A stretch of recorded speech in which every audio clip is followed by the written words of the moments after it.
الحمد للہ وکفا والصلاة والسلام علی عباده الذین اصطفیٰ خصوصاً علی افضلہم وخاتم النبیین محمد الامین وعلی آلہ وصحبہ اجمعین.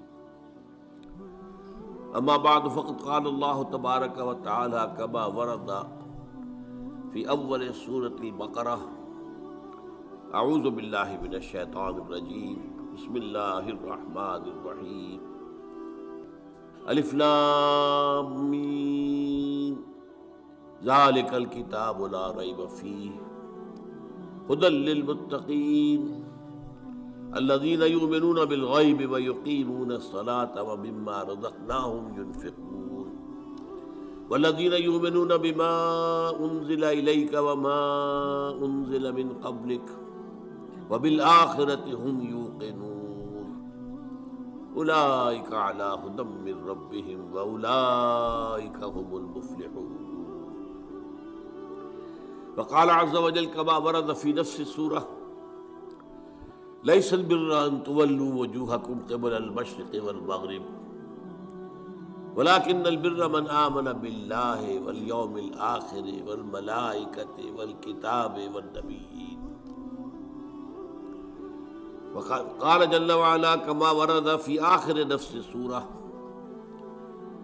آمن الرسول بما انزل الیہ من ربہ والمؤمنون کل آمن باللہ وملائکتہ وکتبہ ورسلہ لا نفرق بین احد من رسلہ وقالوا سمعنا واطعنا غفرانک ربنا والیک المصیر.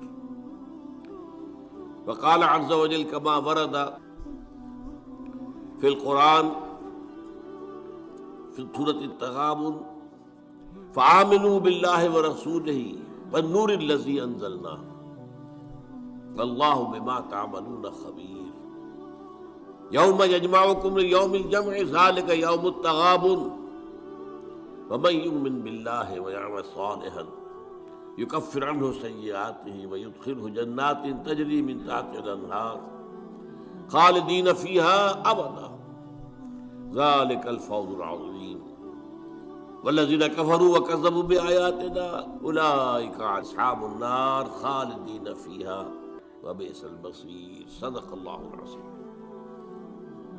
رب اشرح لي صدري ويسر لي أمري واحلل عقدة من لساني يفقهوا قولي. اللهم ربنا ألهمنا رشدنا وأعذنا من شرور أنفسنا.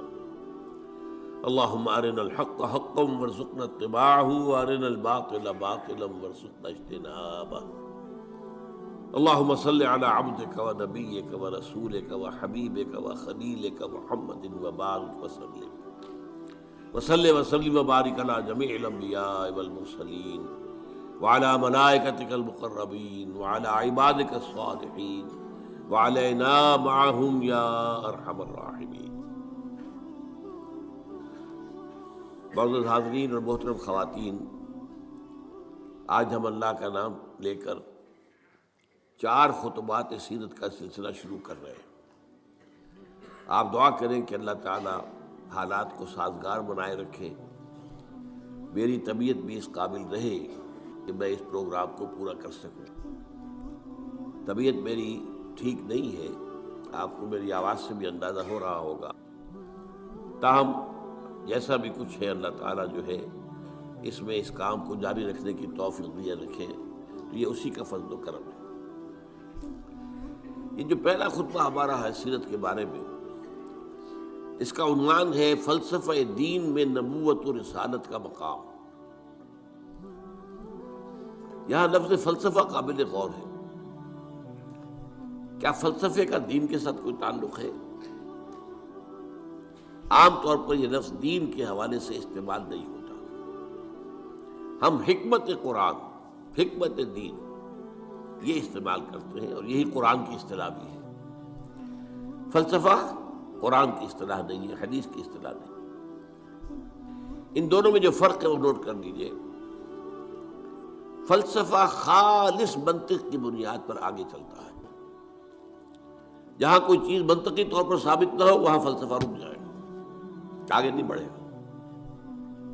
جبکہ حکمت جو ہے اس میں جہاں منطق سے بھی سروکار ہے، وہاں فطرت کے اندر جو چیزیں اللہ نے ودیعت کی ہوئی ہے اور جو بدیہیات فطرت کہلاتے ہیں، جن کے لیے کسی دلیل کی ضرورت نہیں ہے، بلکہ دلیل جو ہے ان کے لیے ثابت کی نہیں جا سکتی، ان چیزوں کو بھی ملحوظ رکھتے ہوئے فطرت سلیمہ کی رہنمائی میں عقل اور منطق اپنا سفر طے کریں تو اس کا جو نتیجہ ہوگا اس کا نام حکمت ہے۔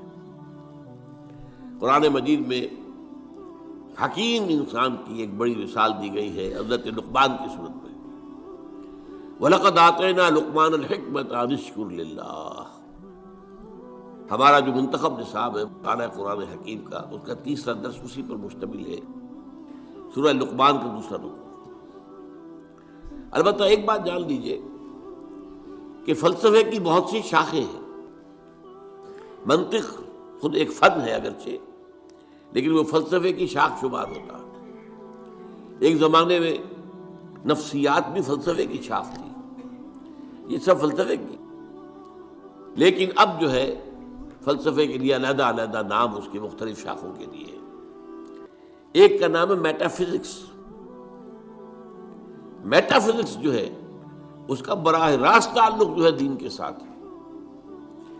ایک ہے فزیکل ورلڈ، وہ جو ہم اپنے حواس خمسہ سے جس کے بارے میں معلومات حاصل کرتے ہیں، جو مادی کائنات ہے، چاہے ہم نے اپنی ننگی آنکھ سے دیکھا چاہے ٹیلیسکوپ سے دیکھا، دیکھنے والی شے تو آنکھ ہی ہے نا۔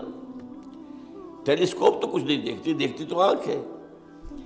ٹیلیسکوپ نے اس آنکھ کا دائرہ بہت وسیع کر دیا۔ مائکروسکوپ سے دیکھا تب بھی دیکھا تو آنکھ نے ہے، مائکروسکوپ دیکھنے والی شے نہیں ہے۔ تو چاہے انسان نے اپنے حواس خمسہ سے مجرد جو ایسے کہ وہ ہیں ان سے کام لے کر کچھ معلومات حاصل کی، خواہ اس میں جو اضافے ہو گئے، دوربین آ گئی، خوردبین آ گئی وغیرہ وغیرہ، ان سب سے جو بھی چیز ہمیں معلوم ہوتی ہے وہ فزکس کا دائرہ ہے، طبیعیاتی علوم، فزیکل سائنسز۔ میٹا فزکس اس کا نام ہے جہاں یہ کہ حواس جو ہے یہ ساتھ نہیں دے سکتے، حواس کے دائرے سے باہر میٹا فزکس، فزکس اور میٹا فزکس یہی فرق ہے۔ اب ظاہر بات ہے، میں نے ابھی جو آیات آپ کو سنائی ہیں سورہ بقرہ کی ابتدائی آیات اس اعتبار سے بہت اہم ہے۔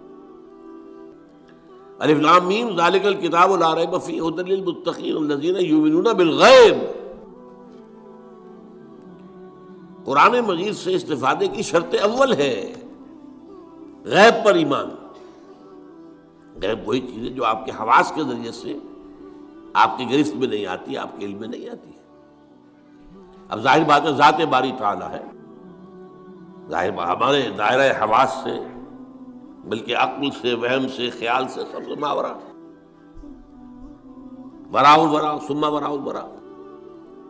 فرشتے ہیں انہیں ہم نہیں دیکھ سکتے، اور اسی طریقے سے وحی ہے وہ کیا ہے ہم نہیں دیکھ سکتے، نہیں جان سکتے۔ یہ سب جو ہے میٹا فزکس کا میدان ہے، اور فزکس کا میدان وہ ہے جو کچھ ہم دیکھ سکتے ہیں۔ میٹیریل ورلڈ ہے، جو بھی میٹیریل چیزیں ہیں وہ فزکس کی ہیں، اور وہ میٹا فزکس ہے۔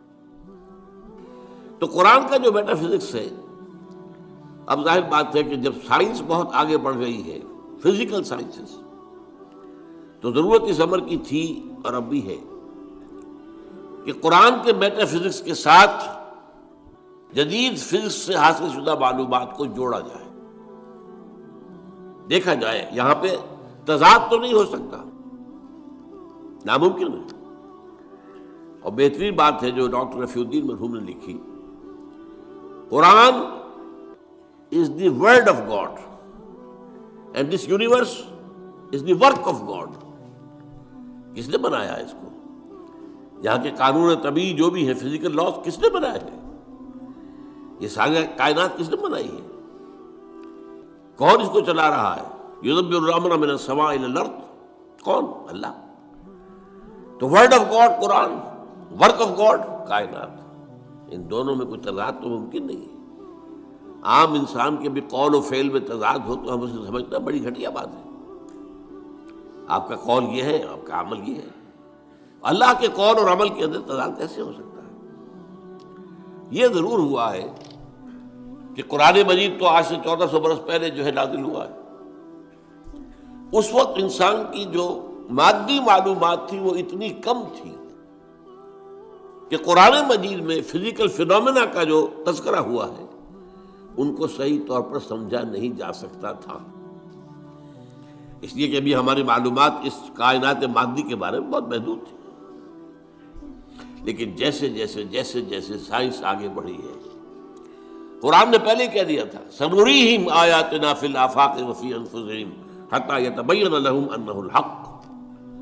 یہ ہم قرآن تو آج دے رہے ہیں تمہیں، لیکن ہم اپنی آیات، نشانیاں آفاق اور انفس میں دکھائیں گے دکھائیں گے دکھائیں گے اور دکھائیں گے، یہاں تک کہ یہ بات تم پر بالکل واضح ہو جائے گی، مبرہن ہو جائے گی یہ قرآن حق. تو جتنی سائنٹیفک ترقی ہوئی ہے اس نے ثابت کیا ہے قرآن کی حقانیت کو. آپ نے پہلے بھی تذکرہ سنا ہوگا، ٹورنٹو یونیورسٹی کا جو ہیڈ آف دی ڈپارٹمنٹ، جو یہ ایک خاص علم جنین ہے، یعنی ماں کے بطن میں جو بچہ پرورش پاتا ہے، ایمبریولوجی اس سائنس کا نام ہے. آج جبکہ انسان نے، آپ کو معلوم ڈسیکشن بھی ہوتا ہے، سب کچھ ہوتا ہے، مائکروسکوپ بھی ہے اور نہ معلوم کیا کیا چیزیں ہیں جس کے اندر داخل کر کے دیکھ لیتے ہیں. گھٹنے کا درد ہے، گھٹنے میں کیمرہ داخل کر دیتے ہیں، وہاں سے دیکھ لیتے ہیں اندر کیا ہے. تو آج جو معلومات حاصل ہوئی ہے وہ حیران ہوا. 1400 برس پہلے یہ کیسے دے دی گئی قرآن مجید کی؟ اس نے مانا. مورس بوکائی نے یہ مانا، فرینچ سرجن تھا، شاہ فیصل اس کے پاس علاج کے لیے گئے تھے، وہاں انہوں نے قرآن پیش کر دیا اسے. انہوں نے کہا میں کیسے پڑھوں گا اس کو، یہ تو عربی میں. انہوں نے کہا کوئی بات نہیں، میں آپ کے لیے استاد بنا دوں. تو بادشاہ کے لیے کیا مشکل تھا، سعودی عرب سے لا کر ایک ٹیوٹر رکھ دیا گیا ان کے پاس. اس نے عربی سیکھی، پھر قرآن پڑھا، پھر کتاب لکھی، the Bible, the Quran and the science. اور اس میں یہ ثابت کیا اور اقرار کیا کہ قرآن میں کوئی شے وہ نہیں ہے جسے سائنس نے غلط ثابت کیا ہو. یہ ہو سکتا ہے کہ قرآن میں بہت سی چیزیں ایسی ہیں جن کی حقیقت تک ابھی سائنس کی رسائی نہیں ہوئی، یہ اور بات ہے. لیکن کوئی شے ایسی ثابت ہو گئی ہو کہ قرآن کی یہ بات غلط ثابت ہو گئی، یہ نہیں. تو آج اصل میں اس وقت کی بہت ضرورت ہے اس کی کہ یہ جو دو علوم علیحدہ علیحدہ چل رہے ہیں، یہ دو آنکھیں ہیں. ایک آنکھ یہ دیکھو، کھول آنکھ، زمین دیکھ، فلک دیکھ، فضا دیکھ، زمین اور آسمان کو دیکھو. افلا ينظرون الى الابل كيف خلقت والى السماء كيف رفعت. دوسری آنکھ وہی. ان دونوں آنکھوں سے دیکھو. اس سے حقیقت کا علم قرآن سے دو، اس سے کائنات کا علم اپنی حواس خمسہ اور عقل کے ذریعے دو، اور پھر دیکھو ان دونوں میں کوئی تضاد نہیں ہے. یہی ہے در حقیقت میری آج کی اس گفتگو کی بنیاد، کہ نبوت اور رسالت کا مقام و مرتبہ دین کا جو میٹا فزکس ہے، دین کا جو فلسفہ اور حکمت ہے، اس میں کیا ہے. تو ہمیں سب سے پہلے یہ جاننا ہوگا، یہاں یہ ذکر کر دوں میں کہ میں نے اس موضوع پر جس پر آج میں یہاں تقریر کر رہا ہوں، آج سے 25 برس قبل یہ جو ہمارا یہ ٹاؤن ہال ہے، جنا ہال، 26 مارچ 1975 کو تقریر کی تھی، اور وہ تقریر چھپی ہوئی ہے. میری کتاب ہے نبی اکرم صلی اللہ علیہ وسلم کا مقصد بعثت. یہ جو میرا آج کا لیکچر ہے وہ پہلا لیکچر اسی موضوع پر اس وقت تھا. اب 25 سال میں یقیناً میرے فکر میں بھی کچھ وسعت پیدا ہوئی ہے. وہ جو علامہ اقبال نے جو کہا تھا، only stones do not change, رائے میں کچھ نہ کچھ تبدیلی آ سکتی ہے، کوئی وسعت ہو سکتی ہے، اپنی کسی بات پر انسان نظر ثانی کر سکتا ہے. اس پہلو سے یقیناً کچھ تھوڑا سا فرق نظر آئے گا اگر آپ دونوں کا تقابلی مطالعہ کریں گے. تو میری آج کی بات اور آج سے 2 سال قبل میری یہ کتاب آئی ہے، اس کا تو عنوان ہی اصل میں ایسا تھا کہ جس سے ہمارے بہت سے رفقا جو ہے گھبرا گئے کہ اس کا تو عنوان کا مطلب ہی سمجھ میں نہیں آئے گا۔ ایجاد و ابداع عالم،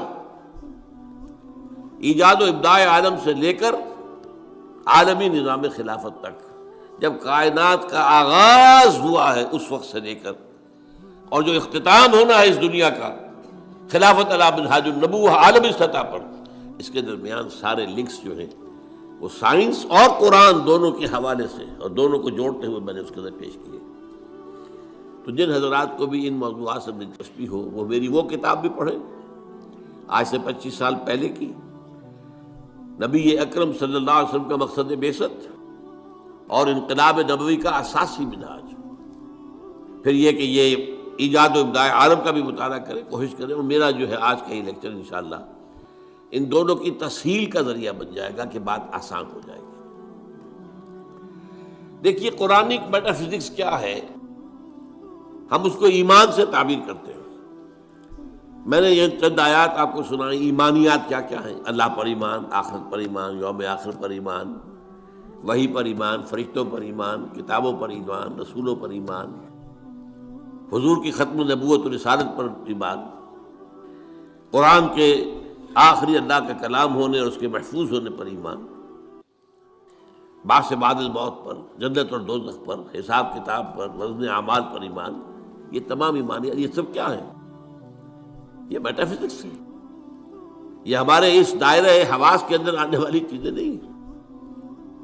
ان ایمانیات کو 3 بڑے بڑے عنوانات کے تحت جمع کیا جا سکتا ہے۔ نمبر 1 ایمان باللہ یا توحید، نمبر 2 ایمان بالآخرہ یا معاد۔ معاد کے معنی لوٹنے کی جگہ، عاد یعود عودا، لوٹنا، معاد لوٹنے کی جگہ، اس میں ظرف ہے۔ تیسرے ایمان بالرسالت۔ اب جب یہ ایمان باللہ کیا ہے، چند چیزیں میں گنواؤں گا۔ پہلی بات یہ کہ آج ہم یہ مانتے ہیں، ہم پہلے سے مانتے تھے، آج دنیا بھی مان رہی ہے۔ جو فزکس کا آپ سے کچھ عرصے پہلے کا دور تھا، 50-60 سال پہلے کا، اس وقت تک یہ مانا جاتا تھا کہ کائنات ہمیشہ سے ہے اور ہمیشہ رہے گی۔ یہ نیوٹونین دور کہلاتا ہے فزکس کا۔ لیکن آج ہمیں وہ بات معلوم ہو چکی ہے سائنس سے، جو قرآن ہمیں بتاتا ہے یہ کائنات ہمیشہ سے نہیں ہے، نہ ہمیشہ رہے گی، یہ خاص وقت پر پیدا کی گئی ہے اور ایک خاص وقت پر ختم ہو جائے گی۔ آج سائنس نے اس کے لیے نقطہ آغاز اس کو کہا ہے بگ بینگ، ایک بہت بڑا دھماکہ ہوا تھا، اس سے کائنات شروع ہوئی۔ پھر یہ تصور بھی ہے کہ یہ کائنات ابھی پھیل رہی ہے، پھول جھڑی کی طرح۔ پھول جھڑی آپ کو معلوم ہے ایسے چکر لگاتے ہوئے پھیلتی ہے، اسی طرح یہ کائنات ابھی پھیل رہی ہے، مزید گیلیکسیز وجود میں آ رہی ہے۔ آپ اکثر و بیشتر اخبارات میں پڑھتے رہتے ہیں کہ آج ایک اور نئی گیلیکسی دریافت ہو گئی ہے، اتنے millions and millions and trillions and trillions years, light years دور ہے ہم سے۔ وہ تو حساب کتاب میں آنے والی باتیں نہیں، لیکن یہ کہ اللہ تعالیٰ نے بھی فرمایا تھا یزید اللہ فی الخلق ما یشاء، اللہ اپنی تخلیق میں اضافہ کرتا رہتا ہے جو چاہتا ہے، یا کرتا رہے گا، دونوں معنی اس کے ہو سکتے ہیں۔ فعل مضارع میں فعل حال بھی ہے اور فعل مستقبل بھی ہے۔ اور اسی کو اقبال نے کہا یہ کائنات ابھی ناتمام ہے شاید، کہ آ رہی ہے دمادم صدائے کن فیکون، کن فیکون، کن فیکون۔ ابھی تو نئی نئی چیزیں وجود میں آ رہی ہیں، لیکن ایک وقت آئے گا، جیسے وہ فنر ہوتا ہے، فنر، وہ فنر جو ہے لپٹا ہوا ہے، اس کو آپ کھینچتے ہیں، لیکن اگر چھوڑ دیں گے اس طرح کو، یہ پھر وہیں آ جائے گا واپس۔ اسی طرح ایک وقت آئے گا کہ یہ کائنات جو ابھی تو پھیل رہی ہے، جا رہی ہے، ایک وقت میں اس کی ریورسل ہو جائے گی، اور یہ جو اب سمٹنی شروع ہوگی پھر ایک نقطے پر جا کر ختم ہو جائے گی۔ قرآن میں نقشہ کھینچا گیا، یوم نطوی السماء کطی سجل للکتب، ہم یہ فضاؤں کو اور خلاؤں کو لپیٹ دیں گے، لپیٹ دیں گے۔ دیکھیے آج کا کانسیپٹ اور قرآن کے الفاظ، جیسے پچھلے زمانے میں کتابیں ہوتی تھیں، جلد بندی کا تو معاملہ نہیں تھا، ایک کاغذ پر لکھ کیا پورا ہو گیا، اس کے ساتھ نیا کاغذ چسپاں کر دیا اور اس کو رول کر دیا۔ اب آپ نے دوسرے کو لکھا، وہ پورا ہو گیا، پھر اس کو اور رول کر دیا، تیسرا لگا، وہ رول بنتے تھے، اسکرولز بھی کہلاتے ہیں۔ تو یہ اسکرولز، یہ آسمان، اللہ تعالیٰ فرما رہے ہیں یوم نطوی السماء کطی السجل للکتب، جیسے اس زمانے کی کتابیں ہوتی تھیں کہ اسکرولز کی صورت میں ہوتی تھیں، اس طریقے سے ہم آسمانوں کو لپیٹتے ہیں۔ یہ کائنات نہ ہمیشہ سے ہے نہ ہمیشہ رہے گی، ایک ہستی ہے البتہ جو ہمیشہ سے ہے اور ہمیشہ رہے گی، وہ ہستی اس کائنات کی خالق ہے۔ اس کی جہاں تک ذات کا تعلق ہے، یہ ہمارے فہم سے، ہمارے عقل سے، ہمارے تخیل سے، ہمارے تصور سے، ہمارے وہم سے وراء الورا ثم وراء الورا ثم وراء الورا، اس کے بارے میں علم یہی ہے کہ یہ سمجھ میں آ جائے کہ اس کو ہم نہیں جان سکتے، بیانڈ اور لمٹس۔ اس کے بارے میں ساری معرفت جو ہمیں حاصل ہوتی ہے وہ اس کی اسماء و صفات سے ہوتی ہے۔ شاید آپ میں سے اکثر کو مجھے امید ہے یاد ہو، بچپن میں اگر یاد کرائے ہوں گے والدین نے، ایمان مجمل، ایمان مفصل۔ ایمان مجمل کیا ہے؟ آمنت باللہ کما ہوا باسمائہ و صفاتہ وقبلت جمیع احکامہ اقرار باللسان و تصدیق بالقلب۔ یہ اسماء و صفات باری تعالیٰ کا علم ہے، اس میں بھی لمیٹیشن ہے۔ اللہ بصیر ہے، دیکھتا ہے، کیسے دیکھتا ہے یہ ہم نہیں جانتے۔ کیا اس کی اس طرح کی کوئی آنکھ ہے؟ کیا وہ بھی دیکھنے کے لیے روشنی کا محتاج ہے؟ نعوذ باللہ من ذالک۔ ہمارے ہاں تو ایسے حیوانات موجود ہیں جو بغیر روشنی کے دیکھتے ہیں۔ تو اللہ کا دیکھنے والا ہے، سمیع ہے، سنتا ہے، کیسے سنتا ہے؟ کیا ساؤنڈ ویوز کی ضرورت ہے اسے بھی؟ اس کا بھی کوئی کان ہے جس سے آ کر ٹکرائے وہ؟ کچھ پتہ نہیں۔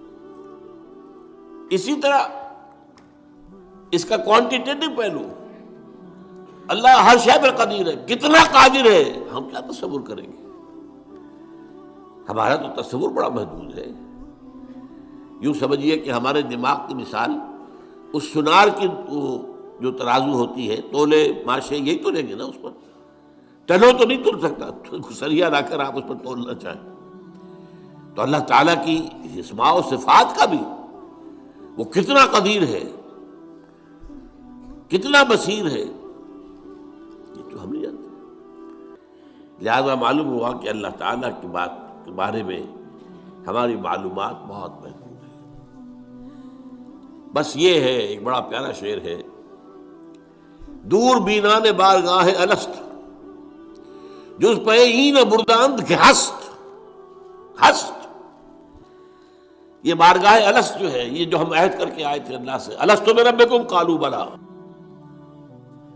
تو بارگاہ الست، اللہ کی بارگاہ، جو لوگ اس بارگاہ میں دور تک دیکھ سکتے ہیں وہ سوائے اس کے اور کچھ نہیں کہتے کہ بس یہ تو ہمیں معلوم ہے کہ ہے، لیکن کیا ہے، کیسا ہے، کتنا ہے، کیسے دیکھتا ہے، کیسا اس کا چہرہ ہے؟ حالانکہ قرآن میں لفظ آیا چہرہ، کیسے اس کے ہاتھ ہے؟ قرآن میں لفظ آیا ہاتھ، ہم نہیں جانتے۔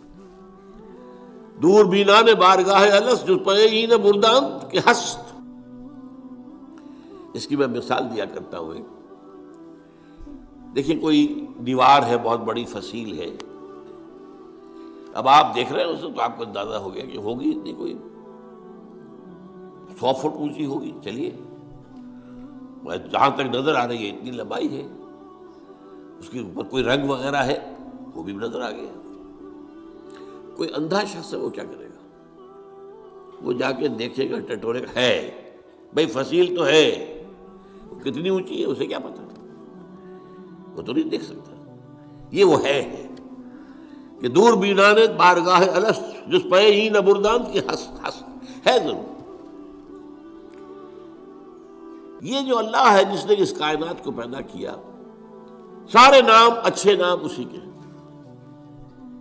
ارید اللہ عبد الرحمن ایما تدعو فلہ الاسماء الحسنی، چاہے اللہ کہہ کر پکار لو چاہے رحمان کہہ کر پکار لو، جس کو بھی پکارو یہ جان لو کہ تمام اچھے نام اسی کے ہیں، تمام اچھی صفات اسی کے اندر ہے اور بتمام و کمال ہے، وعلی کل شیء قدیر ہے، بکل شیء علیم ہے، ہر چیز پر قادر، ہر چیز کا دیکھنے والا۔ پھر وہ تنہا ہے، تنہا اپنی ذات میں تنہا، لا شریک لہ، کوئی شریک نہیں، نہ صفات میں شریک ہے نہ اختیارات میں شریک ہے، وہ تنہا ہے، لا مثل لہ ولا مثال لہ ولا مثیل لہ ولا ضد لہ ولا ند لہ ولا کفو لہ۔ یہ ہے اللہ کی ذات کے بارے میں ہمارے تصورات کا خلاصہ۔ اب آئیے دوسرا، ایمان بالآخرہ۔ اس اللہ نے جو اس کائنات کو تخلیق فرمایا ہے،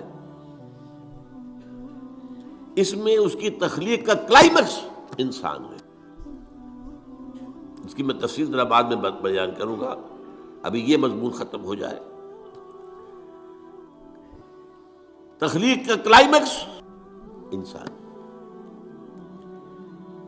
اس انسان کی یہ زندگی جو ہے، جسے ہم اپنے محدود مشاہدے کی وجہ سے سمجھ بیٹھتے ہیں 60 70 80 برس، وہ بہت بوڑھا ہو گیا 90 برس 100 برس، کوئی 100 کراس کر گیا تو اخبار میں خبریں آ جائیں گی، بس نہیں، یہ انسان مسجود ملائک بنایا گیا۔ یہ کلائمیکس ہے اللہ کی تخلیق۔ اور ایک خاص بات نوٹ کیجئے، اللہ نے فرمایا خلقتہ بیدی، میں نے اسے اپنے دونوں ہاتھوں سے بنایا۔ دونوں ہاتھ کون سے ہیں؟ ایک عالم امر ہے اور ایک عالم خلق ہے، تو ابھی میں بتاؤں گا آپ کو۔ اور یہ عالم و خلق یا اللہ کی ذات میں جمع ہے یا انسان کی ذات میں جمع ہے۔ باقی پوری کائنات میں یا کوئی شے ہے تو عالم خلق کی ہے، یا دوسری ہے تو عالم امر کی ہے، دونوں چیزیں جمع ہیں اللہ کی ذات میں اور انسان کی ذات میں۔ اسی لیے حدیث ہے ان اللہ خلق آدم علی صورتہ، اور یہ حدیث ابو ہریرہ سے ہے رضی اللہ تعالی عنہ، اور بخاری اور مسلم دونوں میں اللہ نے آدم کو اپنی صورت پر بنایا ہے۔ اب اس سے اونچا مقام کیا ہوگا؟ کیا ایسی عظیم ہستی کی زندگی بس 40 50 60 70 80 برس؟ اس میں بھی کچھ حصہ تو بچپن کا گزر گیا، ابھی ہوش ہی نہیں، شعور ہی نہیں، بعد میں بھی 80 کے بعد ہو 70 کے بعد ہو تو انسان کے جو ہے حواس ٹھیک نہیں رہتی،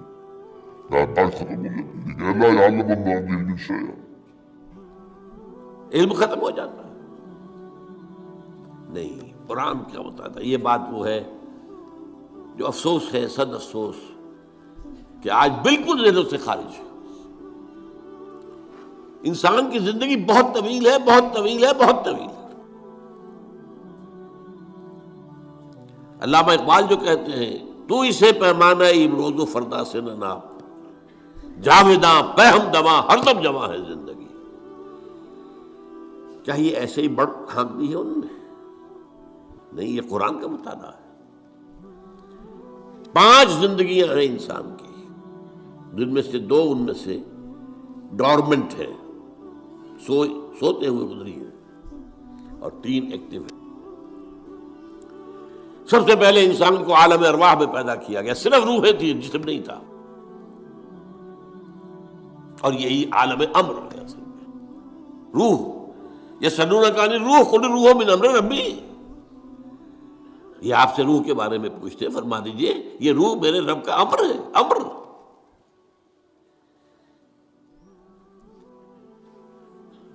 اس کے بعد اسی امر کے دوران، اسی روحانی زندگی کے دوران عہد لیا گیا، الست بربکم قالوا بلی۔ ساری ارواح، آدم سے لے کر آخری انسان جو دنیا میں آئے گا، سب کی ارواح موجود تھی، میری، میرے والد کی، میرے دادا کی، پردادا کی، سگڑ دادا کی، آدم تک، اور میرے بیٹے کی اور پوتے کی اور پڑ پوتے کی اور آخری انسان جو آئے گا دنیا میں اس تک تمام انسانوں کی ارواح. الارواح جنود مجندہ، حدیث میں الفاظ ہے، لشکروں کے لشکر، تمام ارواح انسانیہ پیدا کر دی، لیکن جسم کسی کا نہیں تھا. ان سے عہد لیا گیا، لست بربکم قالوا بلا، کیا میں نہیں ہوں تمہارا رب، مالک، آقا، حاکم، پروردگار؟ سب یقیناً ہے اللہ، تو ہی ہمارا حاکم ہے، پروردگار ہے، عالم. پہلی زندگی یہ ہے. اس کے بعد سلا دیا گیا. نیند اور موت میں زیادہ فرق نہ سمجھیے. موت جو ہے وہ بھی ایک طرح کی نیند ہے، اور نیند بھی ایک طرح کی موت ہے. چنانچہ جو دعا مسنون ہے، جب صبح آپ اٹھیں تو آپ کی زبان پر جو دعا آنی چاہیے، اگر آپ کو یاد ہو حضور کی دعا، الحمدللہ الذی احیانی بعد ما اماتنی والیہ النشور. اس اللہ کا شکر ہے جس نے مجھے زندہ کیا اس کے بعد کہ مجھے مردہ کر دیا تھا. نہیں مردہ ہوتا ہے انسان جب اس کا شعور ہی نہیں. تو یہ در ہے. اور موت جو اب آنے والی ہے، موت معدوم ہونے کا نام تو نہیں ہے. مردہ پڑا ہے، زندگی تو نہیں ہے، لیکن یہ کیا معدوم ہو گیا؟ معدوم ہے، موجود ہے. اور دوسری بات یہ کہ ہمارے علم کے مطابق تو یہ ہے کہ ادھر سے ادھر منتقل ہونے کا نام ہے موت. ہم تو انتقال کہتے ہیں نا. بھائی آپ لاہور سے کراچی منتقل ہو گئے، اللہ خیر صلی اللہ، آپ ایک عالم سے دوسرے عالم کے منتقل ہو گئے. عالم دنیا سے عالم برزخ، عالم برزخ سے عالم آخرہ. تو پہلی زندگی عالم ارواح میں، جبکہ ہمارے پاس جسم نہیں تھے. پھر سلا دیا گیا، یہ دوسری زندگی ہے، لیکن یہ موت کی کیفیت یا نیند کی کیفیت ہے. پھر ہماری تیسری زندگی آئی ہے اس دنیا میں، رحم مادر میں جب حیولہ بنا ہے اور 120 دن کا جنین ہو گیا، ایمبریو ہو گیا، پھر اللہ فرشتے کو بھیجتا ہے. یہ حدیث ہے حضور کی اور متفق علیہ روایت ہے. بدقسمتی سے جو چیزیں ہمارے مادی ذہن سے ٹکراتی ہیں ہم انہیں قبول نہیں کرتے. مادیت کا اتنا غلبہ ہے کہ جو چیز بظاہر اس مادی کیفیات اور مادی قوانین اور ضوابط کے تحت نہیں آتی ہم ان کو ریجیکٹ کر دیتے ہیں. حالانکہ وہ عالم ہی اور ہے، یہ عالم اور ہے. روح اس مادی عالم کی شے نہیں ہے. حدیث میں آتا ہے، حضرت عبداللہ ابن مسعود رضی اللہ تعالیٰ عنہ کی روایت ہے کہ رحم مادر میں 40 دن وہ جو ایمبریو ہوتا ہے وہ نطفے کی شکل میں ہوتا ہے، پھر 40 دن علقہ، پھر 40 دن مضغہ، ثم یرسل الملک فینفخ فیہ الروح، پھر فرشتے کو بھیجا جاتا ہے اور وہ فرشتہ اس میں روح پھونکتا ہے. یہ اس کی تیسری زندگی شروع ہو گئی ہے. یہ جس زندگی ہے روح جمع جسم، یہ ہماری حیات دنیاوی ہے. روح جمع جسم. اور زندگی کون سی ہو گئی ہے؟ تیسری، عالم ارواح کی. پھر وہ کولڈ سٹوریج میں جہاں سلا دیے گئے، ڈمپ کر دیے گئے. پھر یہ دنیا کی زندگی 70-80 جو برس آنے، پھر موت آئی. چوتھی زندگی شروع ہو گئی، عالم برزخ. وہ زندگی ہے، موت نہیں ہے. اس کو تو سب مانتے ہیں. عذاب قبر ہم مانتے ہیں، قرآن سے ثابت ہے. بعض لوگ یہ سمجھتے ہیں کہ شاید قرآن میں ذکر نہیں ہے، غلط بات ہے. لیکن میرے پاس زیادہ وقت نہیں ہے. برزخ کے اندر زندگی کی ایک کیفیت ہے. اس کے اندر جیسے کہ ہمارے یہاں بڑی ویسے چھڑ گئی ہیں. حضور کی زندگی کیسی ہے؟ آیا ایسی ہے جیسے دنیا میں تھی یا اس سے کچھ مختلف ہے؟ تو میں کہا کرتا ہوں دنیا کی زندگی تو اتنی اچھی زندگی نہیں ہے. حضور کو جو زندگی ہے عالم برزخ میں، اس کا تو ہم تصور بھی نہیں کر سکتے. اس عالم برزخ میں کہا گیا شہداء کو وَلَا تَقُولُوا لِمَن يُقْتَلُ فِي سَبِيلِ اللَّهِ أَمْوَاتٌ بَلْ أَحْيَاءٌ وَلَٰكِن لَّا تَشْعُرُونَ. اللہ کی راہ میں شہید ہو جانے والوں کو اموات مت کہو، مردہ مت کہو، زندہ ہے. تمہیں اس کا شعور نہیں. ہمیں شہداء کی زندگی کا شعور نہیں. پھر صدیقین اوپر ہے، پھر انبیاء ان کے اوپر ہے، پھر رسول ان کے اوپر ہے، سب سے اوپر سید المرسلین ہے. کیا زندگی ہوگی، ہم کیا تصور کر سکتے ہیں؟ ما لا عین رات ولا اذن سمعت ما خطر علی قلب بشر۔ بہرحال پھر یہ چوتھی زندگی آ گئی، پھر آئے گا، پھر سور پھونکا جائے گا، اور پھر فَإِذَا هُمْ قِيَامٌ يَنظُرُونَ، تو سب زندہ ہو کر دوبارہ کھڑے ہو جائیں گے۔ وہ یوم القیامہ ہوگا، کھڑے ہونے کا دن، اور اس سے ہمارا 5واں دور شروع ہو جائے گا، حیات اخروی۔ اچھا، حیات اخروی کے بارے میں ہمارا کیا ایمان ہے؟ کیا وہ کبھی ختم ہونے والی ہے؟ وہ تو ابدی ہے۔ فَإِنَّهَا لَجَنَّةٌ أَبَدًا أَوْ لَنَارٌ أَبَدًا، یہ پوری زندگی تو زندگی کتنی بڑی ہو گئی۔ تو اسے پیمانہ امروز و فردا سے نہ ناپ، جامنا پہم دواں ہر دم جواں ہے زندگی۔ البتہ ایک کام کیا کیا ہے اللہ نے، یہ جو دو موتوں کے درمیان زندگی آئی ہے، پہلی موت جو کہ ہم عالم ارواح سے، اس کے بعد سلا دیے گئے، موت آ گئی نا، پھر اللہ نے زندہ کیا۔ پھر جو ہماری موت آنے والی ہے، میری اور آپ کی، ان دو موتوں کے درمیان ایک زندگی کا حصہ کٹ گیا اس میں سے۔ یہ لمبا پروسیس، وہاں سے وہاں تک، مبدأ و معاد، انا للہ و انا الیہ راجعون، اس میں یہ چھوٹا سا ہماری زندگی میں سے حصہ کاٹ کر اس سے ایک امتحانی وقفہ بنایا گیا۔ خلق الموت والحیات لیبلوکم ایکم احسن عملا، اس نے زندگی اور موتیں تخلیق کی ہیں تاکہ تمہیں آزمائے کہ کون ہے تم میں سے اچھے عمل کرنے والے۔ یہ امتحانی، اس کو بھی اقبال نے خوب کہا ہے، ملزم ہستی سے تو ابراہ مانند حباب، اس زیاں خانے میں تیرا امتحان ہے زندگی۔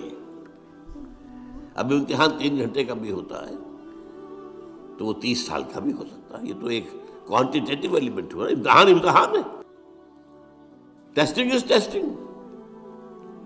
یہ حیات دنیاوی امتحان ہے، ملزم ہستی سے تو ابراہ مانند حباب، اس زیاں خانے میں تیرا امتحان ہے زندگی۔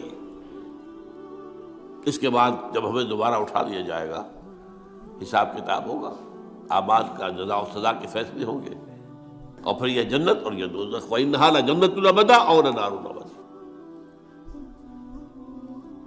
یہ حیات ایک ایمان باللہ اور ایمان بالآخرہ، ایمان بالآخرت کے ضمن میں پورے حیات انسانی کا ایک تصور جو ہے سامنے لانا ضروری ہے۔ اب آئیے،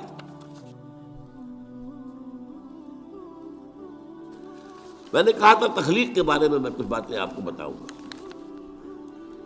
یہ جدید سائنس کے حوالے سے بھی بہت اہم چیزیں ہیں، اور یہ قرآن کے حکمت اور فلسفے کے لیے۔ بدقسمتی ہماری یہ ہے کہ ہمارے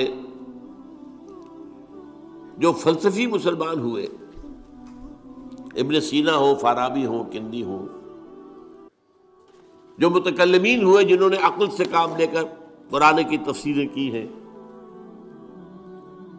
امام راغب میں بہت بڑے مقام پر ہیں، اور ہیں بہت ہیں، کچھ صوفی مزاج صوفی ہے، فلسفی ہے، ان سب نے اپنی زیادہ تر گفتگو کا دار و مدار یونانی حکماء اور فلاسفہ کی بات پر رکھی ہے۔ سقراط، اس کا شاگرد افلاطون، اس کا شاگرد ارسطو، ہمارے متکلمین، ہمارے فلاسفہ سب ارسطو کے شاگرد، ہمارے صوفیہ اکثر و بیشتر افلاطون اور پروٹائنس، افلاطونوس، ان کے شاگرد۔ لہذا مولانا روم نے بڑا شکوے کے انداز میں کہا تھا، چند خوانی حکمت یونانیہ، تم کب تک یونانیوں کی حکمت پڑھتے رہو گے، یونانیوں کا فلسفہ پڑھتے رہو گے،